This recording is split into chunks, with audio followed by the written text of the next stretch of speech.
Advanced medium Kombat aircraft ഇരട്ട എഞ്ചിനുള്ള fighter വിമാനമാണ്. നിലവിലെ റിപ്പോർട്ടുകൾ പ്രകാരം അമേരിക്കയുടെ GE-F414 എഞ്ചിനുകളാണ് ഉപയോഗിക്കുന്നത്. പിന്നീട് ആംകയുടെ മാർക്ക് 2 വേരിയന്റുകൾക്ക് കൂടുതൽ അഡ്വാൻസ്ഡ് ആയ എഞ്ചിനുകൾ ഉണ്ടാവുമെന്ന് പ്രതീക്ഷിക്കുന്നു. 25 ടൺ ക്ലാസ്സിലുള്ള ഫൈറ്റർ ജെറ്റ് വിമാനമാണ് ആംക. അഡ്വാൻസ്ഡ് സ്റ്റെൽത്ത് ഫീച്ചറുകൾ. ശത്രു റഡാറുകളുടെ കണ്ണുകളിൽ പെടാതിരിക്കാൻ ഈ ശ്രേണികളിൽ യുദ്ധവിമാനങ്ങളുടെ ഡിസൈനുകളിൽ വളരെ ശ്രദ്ധ പുലർത്താറുണ്ട്.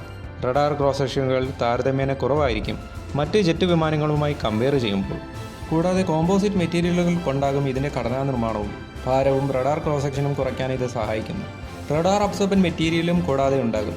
മറ്റൊരു പ്രത്യേകത, ഇതിൽ ആയുധങ്ങൾ ഇന്റേണലി കാരി ചെയ്യുന്നു. കൂടാതെ പുറമേ കാരി ചെയ്യാനുള്ള ഹാർഡ് പോയിന്റുകളും ഉണ്ടാവും.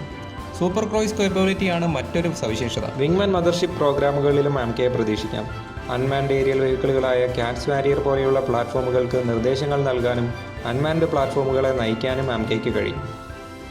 കൂടാതെ കോക്പിറ്റുകളിൽ വൈഡ് പനോരമിക് ടച്ച് സ്ക്രീൻ ഡിസ്പ്ലേകൾ ഉണ്ടാകും. ആർട്ടിഫിഷ്യൽ ഇൻ്റലിജൻസിൻ്റെ സഹായവും ഈ ഫൈറ്റർ ജെറ്റുകൾക്കുണ്ടാവും.